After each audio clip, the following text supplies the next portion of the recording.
Hey everybody, what's up? It's Coach Patrice. It is Monday. It is Motivational Monday. Come on in here. Let's talk about it. I am super excited to be back with you guys. It's been 2 weeks, so I'm back. Hey. All right, so let's get into the topic today. We're going to talk about under eating. Specifically, I'm going to give you 3 tips to help you overcome under eating. It's something that I see with probably about 80% of the ladies that I train that come into my program. They're habitual under eaters, and I would say about 50% of them don't even realize it. So I'm going to do a high-level overview of what to expect when you're trying to figure out, am I under eater? Is she talking about me? And then I'll give you 3 tips to kind of overcome that. Before I do so, if it's your first time here, say first time in the comments so I can welcome you to Motivational Mondays. And then I'll introduce myself. My name is Coach Patrice, and I help women that are looking to live a more healthier lifestyle without eating a super strict diet, abandoning the things that they enjoy, and without having to work out every single day. Being able to have a balanced nutritional exercise plan to ultimately reach their fitness goals. So today, let's get into the topic of under eating. So a lot of times people assume that weight gain comes from overindulgence. Most people say, I don't even know what happened. I don't even eat that much. I only eat like once a day. Typically, that's the problem, or maybe twice a day. Typically, that's the problem because what happens is your body gets the nutrients that you put in it and it holds on to everything, good and bad, because it's like, whoa, we don't know when we're going to get any more fuel into this car, so we have to hold on to everything. And contrary, if you're eating on a regular system, your body knows like, okay, I'm just going to extract the nutrients from this, eliminate the rest because I'll be good to go because I know I'm going to get more soon. So that is what we call like the speed of the metabolism, whether it be fast or slow. So today I'm going to give you, if you identify as somebody that is a habitual undereater, I'm going to give you 3 tips so you can kind of combat that and kind of overcome that over time. So number 1 is don't avoid your carbohydrates. Don't be afraid of your carbohydrates.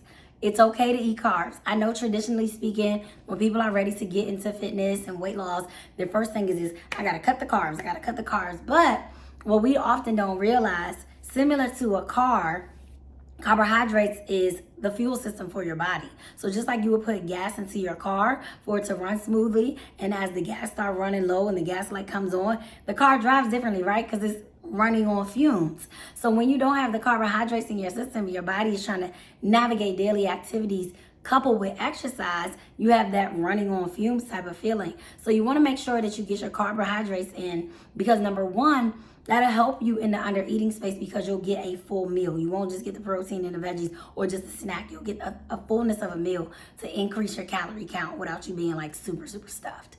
And then number 2, you want to be cognizant of your hunger cues.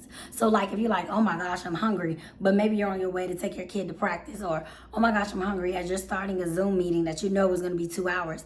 Sometimes you know that you're hungry and you avoid those hunger cues because either you're not prepared, you don't have anything to eat at that time, or you're prioritizing something else.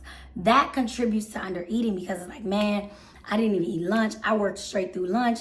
Then it was time for dinner. I had to take my kids to this and that. And then before you realize it, you're under eating by circumstance and not even intentionally. You probably actually were hungry. So preparing yourself for those situations by having like snacks with you, protein shakes, maybe even like a quick yogurt or something like that, you don't really have to cook a meal, but you're able to consume something to kind of answer the call, if you will, of your hunger cues. That way that can keep your metabolism up and it keeps you from under eating.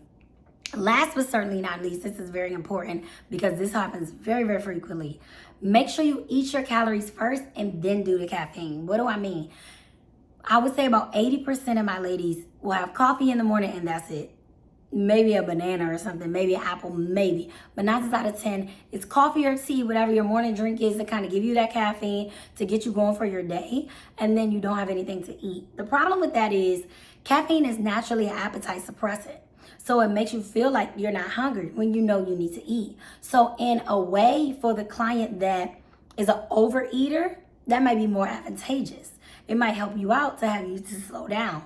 But that is not the majority of the population. That is the minority, not the majority. The majority of people, that tends to happen and they're like, oh, I wasn't even hungry. Because you're having something that's suppressing your appetite coupled with you already habitually overeating, and you've now kind of normalized being able to navigate the first part of your day without consuming anything. So Once again, I'm going to recap the 3 tips so you can start making those small changes, which will eventually become a new lifestyle change. So number 1, don't avoid the carbs. They are not the bad guy at all. Now, let me, disclaimer. I'm not talking about French fries and tater tots and all those things. I'm talking about the complex healthy carbs, brown rice, sweet potato, whole grain breads. That's what I'm talking about when I say carbs, not white potatoes, white rice, because those things eventually break down, become sugars, and then again, that's where you have the stored fat at the bottom, which everybody hates. Okay, number 2, do not avoid your hunger cues. When it's time to eat something, have something with you. Now with this changing of the season, it's easier to carry things that are temperature sensitive, so you don't have to worry about a protein bar melting down to smithereens in your car if you left one like in your car or something like that. Just prepare yourself and set yourself up for success. And even with that, if you make a quick stop, you don't have to make a quick stop for something bad. You can make a quick stop and get some Skinny Pop. You can make a quick stop and get a piece of fruit. A quick stop doesn't have to be a Snickers bar, okay? And then the last but certainly not least thing, have your food first and then your caffeine next. Don't avoid it, because those rebound headaches will be a beast if you completely eliminate it out of your diet, unless that's just something that you want to try to work towards. But it's not a bad thing. It's not counterproductive in the sense that it's going to make you gain weight. It's more counterproductive in the sense that it'll make you forget about eating if you don't pay attention to the fact that you haven't consumed a meal. So I hope that helped. If you have any further questions and you say, Coach Patrice, can you explain a little bit more about X, or can you explain a little bit more about Y? Feel free to drop a comment here, send a DM to me.